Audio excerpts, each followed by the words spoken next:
It was a quiet day, at least by Ponyville standards.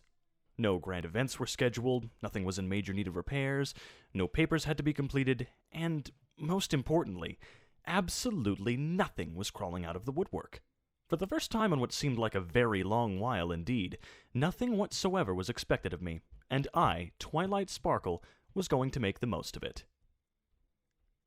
"Hold down the fort, Spike," I told my number one assistant as I headed for the door. "For once, it's a quiet day, and you know what that means?" "No. What?" Spike said. He paused for a moment, then grimaced. It's not too quiet, is it?" I slowed to a halt, frowning. "No, I don't think so," I replied, albeit hesitantly. "Why do you bring this up?" "Well," Spike said, "you know how it is. Ponyville can hardly go a week without something big happening. If it's quiet, that just means it's about to get really bad." "Yes, that does tend to happen distressingly often, doesn't it?" I mused. "Just a few days ago was the fiasco with Pinkie Pie and the pipe organ, and the week before that, Lyra and I went on that wild goose chase for a knuckleve, and before that, Rainbow Dash and Rarity got into that big hoof fight." I frowned thoughtfully. I still don't know where that giant vat of custard came from. Spike sighed dreamily. "I remember that." After a moment, he blinked. Right. But anyway, that's the point I'm trying to make. How long ago was the pipe organ incident?" I froze. 7 days. Spike nodded. "Exactly. So going out today is just asking for trouble." Cautiously, I eyed the library door. It suddenly seemed much more sinister. "You know what, Spike?" I asked, a note of trepidation coloring my voice. "You might be right." Then it hit me. I was being foolish. Nay, not merely foolish, I was being superstitious. If I let myself stay indoors on such a beautiful day just because Spike was feeling a little skittish, how could I live with myself? I might as well throw all science, logic, and modern thought to the wind right now, I thought. Of course, there was no reason not to exercise caution. I nodded to myself, my course of action clear. "You might be right, Spike," I repeated, heading once more for the door, "but I think I'll be fine.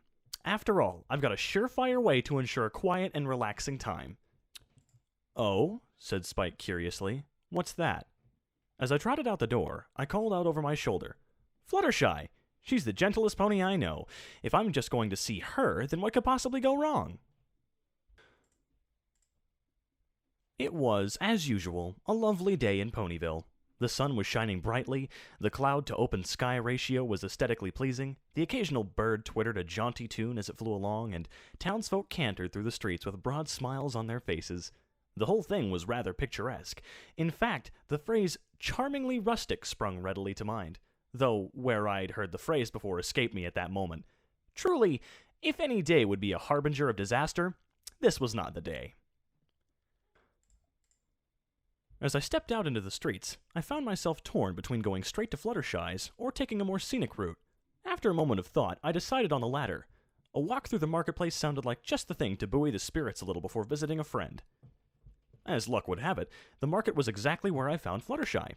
Seeing her familiar pale rose mane in the crowd, I trotted towards her. Fluttershy smiled as I approached. "Hello, Twilight." "Hi, Fluttershy," I said. "How are you?" "Oh, fine." Fluttershy turned her attention back to the produce stand in front of her, then selected a cabbage and paid the merchant. Satisfied with her purchase, she turned to me once more. "Is there anything in particular you wanted from me? I mean, if there is, I'd be happy to help." I chuckled. "Well, if there's an opening in your schedule, then I'd like to spend some time with you. Nothing exciting, really, just quiet relaxation. Maybe we could grab a bite to eat." Fluttershy blinked. Okay. I just need to finish with my groceries first," she said, gesturing to her saddlebags. I mean, if that's fine." "Of course," I replied. "I'll just tag along if you don't mind."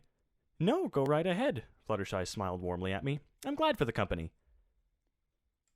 As Fluttershy trotted along to the next stand, I fell into place beside her. She still seemed a little reserved, but I knew the perfect topic to break the metaphorical ice. "So, any new arrivals at the cottage?" I asked. At once, Fluttershy became a lot more animated.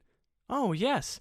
Why, just yesterday I met the cutest grass snake, and before that—" From there, Fluttershy chattered freely, insomuch as Fluttershy ever chatters, and I was more than happy to join in. We jumped topics fairly often. One minute, Fluttershy was telling me about one of Angel's latest exploits, and the next, we were laughing over Spike's newest misadventures. Afterward, I brought up some theories on dragon growth spurts, and it went on from there. Truly, it was mostly small talk, but that was beside the point. Soon, sooner than it had seemed in fact, Fluttershy's bags were bulging. After casting a critical eye at her shopping list, she turned to me. "Well, that's everything I need. What do you want to do now, Twilight?" As if on cue, a gurgle answered Fluttershy. I looked down at my stomach, then back to her. "Lunch sound good?" Fluttershy nodded. "Some food does sound nice." She looked around for a moment until her eyes finally rested on a nearby restaurant, an Italian place with several tables outside. She pointed a hoof towards it. "Does that look okay to you?" "It's perfect. Let's go get some outdoor seating, though." As I walked towards the building, I tilted my head slightly upwards, smiling as the light fell on my face. I've been cooped up in the library for the past few days, and it feels so good to get some sun. I can imagine. I paused. Did I imagine it, or was there something odd about the way Fluttershy had said that? Almost wistful. As we sat down on opposite sides of the table, I smiled at the Pegasus in front of me.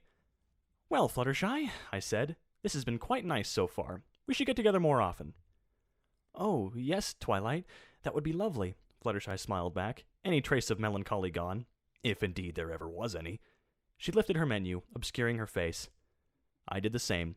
For a minute or two, we both sat in silence as we pored over our menus. Suddenly, my eyes widened. "Ah, Fancy Pants!" Fluttershy lowered her menu. "What?" "That's where I heard the phrase, charmingly rustic, from Rarity's friend Fancy Pants." I chuckled apologetically. "Sorry for the non sequitur. It's just that question's been kind of bothering me for a while."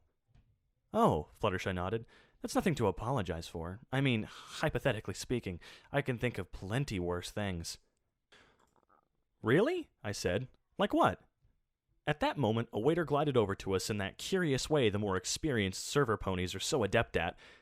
"Have you reached a decision, madams?" I laid my menu down. "Yes, I have. I'd like the fettuccine and garlic Alfredo sauce, please." And an artichoke salad for me, please," Fluttershy added quietly. The waiter nodded. "Of course. And would either of you like anything to drink?" I frowned thoughtfully. "Sure, why not? A glass of milk, please. What about you, Fluttershy?"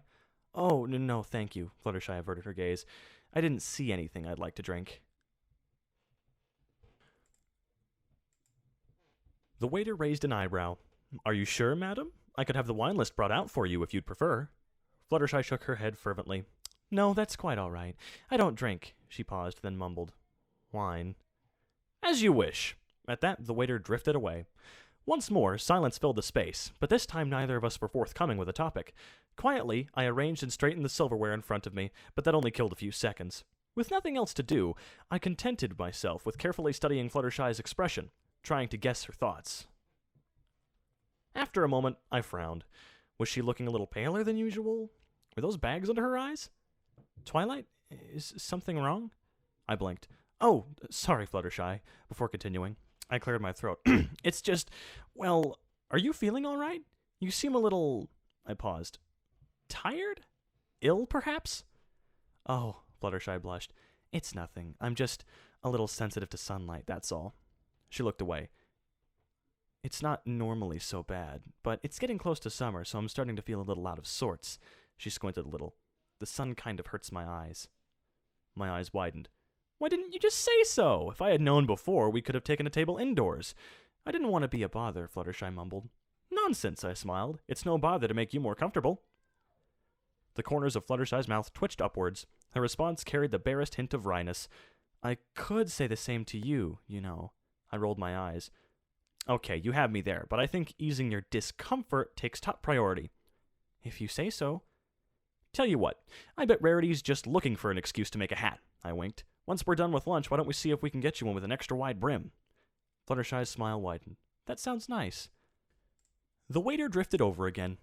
"Your food, mesdames." He set our plates down, then slipped away. I breathed in the sharp aroma of garlic that wafted from my plate. Oh, I can't wait to dig in. It smells so good. I scooped up a forkful of pasta, then chewed it slowly. It was exquisite. I swallowed, then licked my lips. Delicious. "How's your salad, Fluttershy?" She didn't answer. I looked up to see her leaning as far away as possible, staring at my plate as if the contents were alive and wriggling. Fluttershy? I frowned. Is something wrong? I wasn't expecting quite that much garlic, Fluttershy said breathlessly. It's a little, well, overpowering. Oh, I replied. I didn't know you hate garlic. Fluttershy blushed. Hate is a little strong of a word. It just sort of, she hesitated, repels me. Repels? I frowned. That's an odd word choice. Trust me, it fits, Fluttershy said. I shrugged. If you say so, I replied, scooting my plate further away from her. Just be careful. Between this and the sunlight, ponies might start to think you're a vampire or something. I chuckled quietly at my jest. Fluttershy nodded. Exactly. I blinked. What? Exactly, Fluttershy repeated hesitantly. A vampire. I understand if it slipped your mind. I stared at her. If what slipped my mind? What? I thought every pony knew by now, Fluttershy gulped. I thought you knew. You didn't know? No pony ever mentioned it? Mentioned what? I exclaimed. Fluttershy, just tell me what you're trying to say. Fluttershy hid her face behind her mane. Well, Twilight, She paused. A vampire. What was that? I'm a vampire. A little louder, please? I'm a vampire. Huh? I stared at her, uncomprehending. Of course, I knew what the words themselves meant. I, indicating the timid butter-yellow Pegasus who was now sitting in front of me wearing an expression of mild worry, and vampire meaning the undead blood-sucking fiend in pony form. It's just, when faced with making a connection between the two images, my brain simply threw its arms into the air and said, "Screw this, I'm out of here," leaving the rest of me to sit there in numb bewilderment. Maybe it was a joke, I thought somewhat hopefully. Looking for something to reinforce that theory, I stared into Fluttershy's eyes. I could find nothing in them besides unwavering sincerity. With a sharp intake of breath, I realized that Fluttershy meant every word she said. It took me a moment to remember how to breathe again. When I finally did, I also found my voice. Mother of Celestia, you're serious! Silently, Fluttershy nodded. But how can you be serious? I exclaimed. That doesn't make any sense. It's true, Fluttershy insisted. How can it be? I said. I mean, look! I glanced meaningfully at the restaurant's window, where both of our reflections sat. That's your reflection. Vampires don't have those or a shadow, but you have both. Actually, the reflection thing is a myth, Fluttershy mumbled. Same for the shadow. Well, vampires drink blood. They don't eat salad. I pointed at the plate in front of her. Well, I like the flavor, but I don't have to eat, Fluttershy said. All I really need is blood. That's why sometimes when money's tight, I spend all my grocery money on food for my animals. I blinked. You do that? Fluttershy nodded. Okay, I said. But that's beside the point. Vampires have to sleep on their native soil, don't they? Have we ever left Equestria? Well, I paused. No. But if you're a vampire, how can you even walk around during the day? I pointed at the sky. You should be on fire right now. That's another myth, Fluttershy replied. But the sun is uncomfortable, and it does take a lot out of me. She squinted at the sky, grimacing. Sometimes I can sleep through the entire night. You mean like every pony else? I said flatly. Fluttershy nodded. Well, yes, but I don't mind, really. I like to see my animal friends and every pony during the day, but it makes me so weak and tired, she hesitated. And, of course, I can't turn into a bat while the sun's out either. I felt my jaw drop. You can turn into a bat? Not while the sun's out, Fluttershy repeated, the slightest edge of reproach in her voice. But how can... I began, gesticulating wildly. Twilight, Fluttershy said sharply. I turned my full attention towards Fluttershy, a whole string of further inquiries on my lips, but as I really looked at her, the words caught in my throat. Instantly I froze, staring at the mare in front of me in a sort of dull, detached horror. Fluttershy had changed. The Pegasus' features looked sharper, more pronounced. The lines of her face seemed more angular, and her wings, while still feathered, had taken on a decidedly more bat-like silhouette. Fluttershy's eyes, normally two sea-green pools of gentle warmth, had sunken a little deeper into her sockets and were alight with a cold, dim glow. Most disturbingly, as her lips curled back, the sun's light gleamed off her long, pointed canines. Ponies shouldn't even have canines, a small part of me protested. But then again, this wasn't quite a pony, was it? The alteration was subtle, but profound. The being in front of me was cold and fierce and hungry, holding an unearthly, unnatural beauty in its predatoriness. No true pony could look like that. After a moment, the face changed before my eyes, leaving me with simply Fluttershy. She sat there a moment in silence, hanging her head. I really, really don't like doing that, she eventually mumbled, staring forlornly at her salad. Most other ponies always find it so unsettling. Really? I said weakly. Though it was gone, I could still see Fluttershy's other face staring back at me from across the table. Fancy that!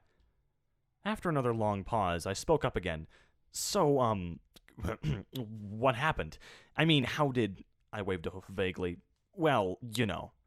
I'd rather not talk about it if that's okay, Fluttershy said. I nodded slightly. Okay. Blood, huh? I said. Yes. I swallowed. Other ponies? Fluttershy sank a little deeper into her seat. Yes. Ah. Fluttershy looked up quickly. But this doesn't change anything, does it? She blurted out. I'm still the same pony you've always known. Please don't be scared or angry. I attempted a grin, hoping that it didn't look too insincere. No, it's fine. Nothing to worry about. Nothing at all. I stifled a hysterical giggle. Come on, Twilight, hold it together. I mean, you're only a vampire. What's the problem? Fluttershy sighed in relief. I'm glad you see it that way. So, what now? Nothing's changed, I replied. First, we're gonna finish our meals. Can't let this yummy, yummy food go to waste, can we? I frantically slurped down a garlicky mouthful of pasta. Then, after that, we're gonna go see Rarity so you can get that hat. And I can get some answers, I added silently.